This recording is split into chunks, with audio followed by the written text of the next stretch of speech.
Hi everyone. हमारा next topic है relation for fringe width, है ना। फ्रिंज विड्थ का फॉर्मूला हम निकालेंगे। फ्रिंज विड्थ, फ्रिंज चौड़ाई। यहाँ पे हमारे पास मान लीजिए अगेन हमारे पास ये हमने स्क्रीन ली थी, ठीक है, सॉरी स्लिट ली थी। ये S1 थी और ये S2 थी यंग्स डबल स्लिट में। यहाँ से दो लाइट जा रही है, पीछे की साइड हमने S सोर्स लिया है। उस S से पहले लाइट निकलेगी और वो आगे जाके दो पार्ट में डिवाइड हो जाएगी। S1 से कुछ लाइट पास होगी, S2 से कुछ लाइट पास होगी। ये इसका सेंटर पॉइंट है। यहाँ पे हमारी ये वर्टिकल हमारी स्क्रीन रखी हुई है, ठीक है। इस स्क्रीन पे हमें फ्रिंजेस मिलेगी। स्क्रीन पे हमने कोई पॉइंट P देखा और उस P पॉइंट पे जो S1 से रे जा रही है वो ये इस तरह से जा रही होगी, ओके। और S2 से जो रे जा रही है वो हमारी इस तरह से जा रही होगी, ये S2 से चली गई, ओके।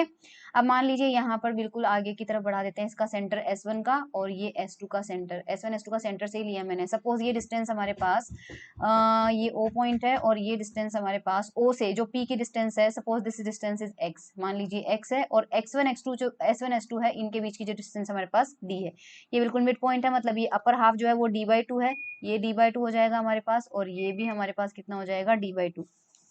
अब ऐसी सिचुएशन में हम सबसे पहले निकालते हैं कि जो फ्रिंज विड्थ होती है, बेसिकली वो फ्रिंज विड्थ हमारे पास उस जो फ्रिंज बन रही है स्क्रीन पे उसकी चौड़ाई आएगी बेसिकली हमारे पास। अब फ्रिंज की विड्थ हम निकालेंगे कैसे, क्या डेफिनेशन होती है फ्रिंज विड्थ की।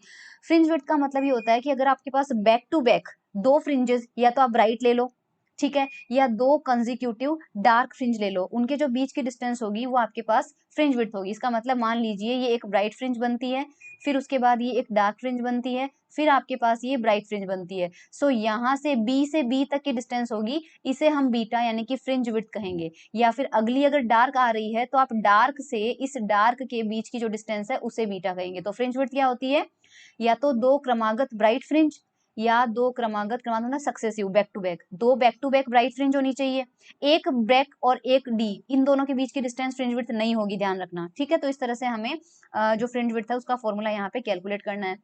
ये पॉइंट मान लीजिए आपका L1 है और ये पॉइंट आपका L2 है। तो हम चलिए फ्रिंज विड्थ निकालते हैं। यहाँ पे फ्रिंज विड्थ के फॉर्मूले के लिए सबसे पहले तो आप देखिए डायग्राम से जो PL1 डिस्टेंस है, डायग्राम से देखिए एक बार PL1 आपके पास ये P पॉइंट है, ये L1 है, ये पूरी डिस्टेंस आपके पास X है और उसमें से ये डिस्टेंस आपके पास कितनी है D/2। तो PL1 आपके पास कितना मिला, X माइनस D/2।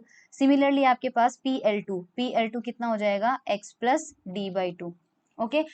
जो हमारे सोर्सेज है वहां से जो स्क्रीन हमने रखी है वो कैपिटल D डिस्टेंस पे रखी है। अब यहाँ से हमारे पास सबसे पहले S1 से जो रे P तक पहुंचेगी उसने कितनी लेंथ, उसने कितना पाथ ट्रेवल किया है, S1P डिस्टेंस ट्रेवल की है।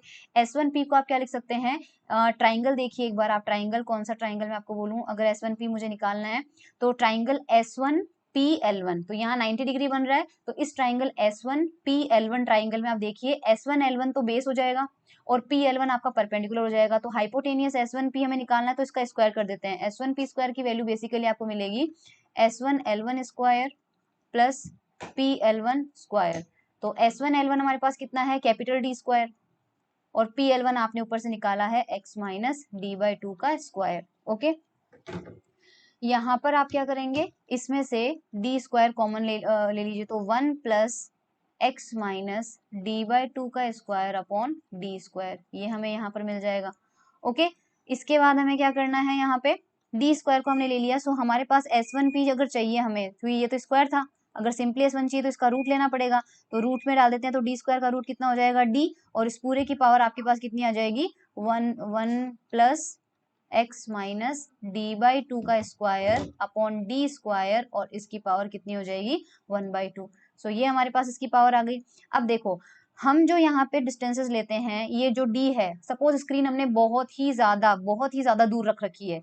अगर इस D की वैल्यू बहुत ज्यादा बढ़ाते हैं as compare to other distances, तो ये जो सेकंड वाला टर्म है, सेकंड वाला टर्म मतलब उस ऊपर आपके पास ये क्वांटिटी है और नीचे आपके पास ये क्वांटिटी है, इस वैल्यू को अगर हम बहुत ज्यादा बढ़ा देते हैं तो ये ओवरऑल क्वांटिटी क्या हो जाएगी, टेंस टू 0, छोटी हो जाएगी, बहुत छोटी हो जाएगी।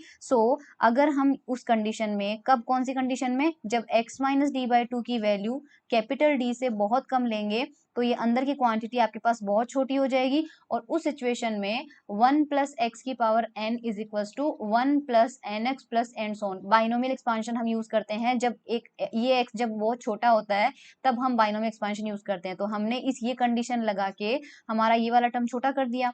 सो डी एज इट इज रहने दो, 1 plus n x, 1 plus n, n क्या होता है आपके पास पावर होती है, तो ये एन हो जाएगा, और एक्स आपके पास ये पूरी क्वांटिटी होती है। सो पूरी की पूरी जो क्वांटिटी है वो आपके पास कितनी हो जाएगी यहाँ पे, x minus d by two का स्क्वायर अपॉन डी का स्क्वायर।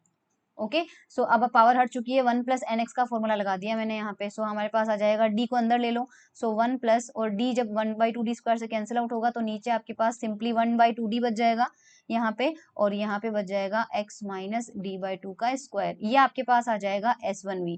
अब हम दोबारा कैलकुलेशन नहीं करेंगे, हम सिमिलरली करके S2p निकाल लेंगे। तो S2p में हमारे पास बिल्कुल यही फॉर्मूला लगाएंगे तो हमें मिलेगा d plus 1 upon two D और x plus d by two का स्क्वायर आ जाएगा। आप S2p का डेरिवेशन ऊपर पिक्चर से देख लीजिएगा। सो ये हमें S2p मिल जाएगा।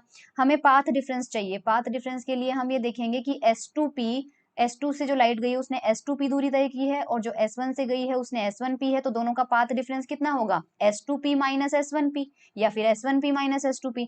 तो पाथ डिफरेंस निकालते हैं तो उसके लिए S2p माइनस S1p करना पड़ेगा। तो ये देखो S2p ये वाली क्वांटिटी में से ये वाली क्वांटिटी को माइनस कर देते हैं, माइनस करेंगे तो हमारे पास ये d से d कैंसिल आउट हो जाएगा, 1 बाई टू डी दोनों में कॉमन आ जाएगा, और हमारे पास यहाँ पर क्या बच जाएगा,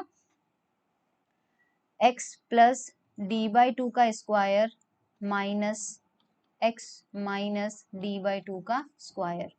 सो ये हमें बचेगा 2d a प्लस बी का स्क्वायर। सो माइनस हो रहा है तो देखो यहाँ पे a square plus b square plus 2ab में केवल xd मिलेगा क्योंकि 2 से 2 कैंसिल आउट हो जाएगा, minus a square plus b square, ये भी माइनस में आएगा, और वो हमारे पास प्लस का हो जाएगा xd। तो ये x स्क्वायर डी स्क्वायर से x square D square cancel out हो जाएगा, और xd हमारे पास ऐड हो जाएगा 2d मल्टीप्लाई बाय 2xd, 2 से अगेन 2 कैंसिल आउट हो जाएगा, ये हमें मिल रहा है xd अपॉन कैपिटल D।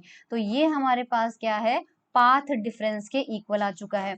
अब हमें क्या चाहिए, दोनों क्या चाहिए हमें, फ्रिंज की विड्थ निकालने के लिए दोनों ब्राइट फ्रिंज चाहिए या फिर दोनों ही डार्क चाहिए। तो पहला केस ले लेते हैं, सपोज हम दोनों ही फ्रिंजेस क्या ले लेंगे, ब्राइट फ्रिंज ले लेंगे। सो ब्राइट फ्रिंज के लिए हमने कंडीशन देखी थी इंटरफेरेंस में, पाथ डिफरेंस किसके इक्वल होता है, एन लेमडा के लिए। सो S2p minus S1p bright fringe के लिए किसके इक्वल होना चाहिए, एन लेमडा। हमने बिकॉज यहाँ पे n की वैल्यू रखी है, जब आप n की वैल्यू 1 रखेंगे तो आपको पहले वाली ब्राइट फ्रिंज मिलेगी, n की वैल्यू 2 रखोगे तो दूसरे नंबर की ब्राइट फ्रिंज मिलेगी। सो हमारे पास यहाँ जो ब्राइट फ्रिंज बन रही है, सपोज करो वो nवी ब्राइट फ्रिंज की बात करते हैं, तो उसका पाथ डिफरेंस कितना आएगा, n लेमडा आएगा, और उसकी हमारे पास लोकेशन कितनी है, उसकी जो विड्थ है वो xn है, तो यहाँ पे आपके पास हो जाएगा xn, और d एज इट इज रहेगा कैपिटल D, क्योंकि स्मॉल d और कैपिटल D चेंज नहीं होंगे, क्योंकि d जो है वो S1 S2 के बीच की दूरी है और कैपिटल D पर्दे की स्क्रीन की दूरी है। तो इन दोनों इक्वेशन को सॉल्व करके अगर आप xn की वैल्यू निकालेंगे तो आपके पास आ जाएगा n lambda d upon d। xn का मतलब क्या है, स्क्रीन आपने यहाँ रखी है, ठीक है, और यहाँ पे आपके पास S था और इधर आपके पास S1 S2 थे, यहाँ पे आपके पास था S1, यहाँ पे आपके पास 2, ये पॉइंट P था, मतलब इस पर्दे पे इस तरह का सर्कल दिख रहा होगा हमारे पास, ये ब्राइट फ्रिंज बनी थी, और उसकी जो रेडियस है वो आपके पास कितनी है, ये जो दूरी थी वो हमने कितनी लेके चली है, वो हम x मान के चल रहे हैं, तो nवी फ्रिंज बन रही है, तो ये कितना हो जाएगा xn। इसका मतलब अगली ब्राइट फ्रिंज यहाँ कहीं पे आएगी मान लीजिए, और यहाँ पे हमारे पास उसकी जो लंबाई होगी सेंटर से, वो डिस्टेंस हम कितनी ले लेते हैं, xn+1 ले लेते हैं। तो अगर चौड़ाई निकालनी है तो चौड़ाई दोनों फ्रिंजों के बीच की दूरी होगी, यानी ये वाली दूरी होगी, सिर्फ ये वाली दूरी। तो ये वाली दूरी निकालने के लिए आप क्या करोगे, xn+1 में से xn को माइनस करोगे, तो जो फ्रिंज विड्थ आएगी आपके पास, देखो फ्रिंज विड्थ का फॉर्मूला बीटा से रिप्रेजेंट करेंगे, xn+1 माइनस xn, तो फॉर्मूला पुट करते हैं जहां पे आपने n, ये xn का एक्सप्रेशन है, इसी तरह से n+1 का निकल जाएगा, बस n की जगह n+1 पुट करना है, lambda d by D minus n lambda d by D. तो इसको माइनस करेंगे तो n वाला पार्ट कैंसिल आउट हो जाएगा, और लेमडा d बाई डी आपके पास आ जाएगा फ्रिंज की चौड़ाई, अगर वो ब्राइट फ्रिंज है। इसी तरह से डार्क के लिए करेंगे। सो डार्क फ्रिंजेस के लिए भी हमें क्या करना है, सेम यही चीज करनी है, बस हमारा जो पाथ डिफरेंस है S2p माइनस S1p, जो कि हमें कितना मिला था, हमें मिला था एक्स डी अपॉन एन, यहाँ पे मिला था x n d upon d. Suppose n भी डार्क फ्रिंज बन रही है तो एक्स एन तो हमने किसके लिए ले लिया, ब्राइट के लिए लिया, तो उसको प्राइम से रिप्रेजेंट करते हैं। मतलब सिचुएशन वही है कि ये फ्रिंज बन रही है x n primary dark fringe, और इसके बाद बनेगी आपके पास अगली डार्क फ्रिंज बनेगी एक्स एन प्राइम प्लस 1 पे बनेगी। हमें ये दूरी ज्ञात करनी है यहाँ पे। सो ये हमारे पास किसके इक्वल होना चाहिए, एन प्लस हाफ लेमडा के इक्वल होना चाहिए। सो एन प्लस हाफ लेमडा के इक्वल होना चाहिए। ये एनवी के लिए हो जाएगा। सिमिलरली जो इसके बाद वाली फ्रिंज बनेगी हमारे पास, उसके लिए हमें क्या मिलेगा, उसके लिए पाथ डिफरेंस हमारा कितना हो जाएगा, एन की जगह एन प्लस 1 आ जाएगा, राइट। तो सबसे पहले तो हम क्या करेंगे, इन दोनों एक्सप्रेशन से सॉल्व करके आप एक्स एन प्राइम की वैल्यू निकाल लो। ये हमें यहाँ पर मिल रहा है 2n plus 1 D lambda upon 2d। इसको सॉल्व करके अगर आप एक्स एन प्राइम की वैल्यू निकाल लेंगे, सो नेक्स्ट ब्राइट फ्रिंज की लोकेशन क्या होगी, एक्स प्लस 1 प्राइम, और वहां पे हमें मिलेगा 2, एन की जगह क्या आ जाएगा, एन प्लस 1 आ जाएगा, और प्लस 1, और यहाँ पे आ जाएगा डी लेमडा अपॉन 2d। हमें फ्रिंज की विड्थ निकालना है तो वही चीज करनी पड़ेगी जो हमने अभी की है, एक्स एन प्राइम आ जाएगा, इसमें से ये टर्म माइनस करो, आपको वही चीज मिलेगी जो हमें ऊपर मिली थी, लेमडा डी अपॉन डी, बाकी सारे टर्म कांस्टेंट। इसका ये मतलब है कि चाहे आप ब्राइट फ्रिंज लो चाहे आप डार्क फ्रिंज लो, दोनों की जो चौड़ाई आती है वो आपके पास कैसी आती है, बिल्कुल सेम टू सेम आती है। सो आई होप हमें जो फ्रिंज है उनकी विड्थ का फॉर्मूला आपको मिल चुका है। That's it. Thank you so much, everyone.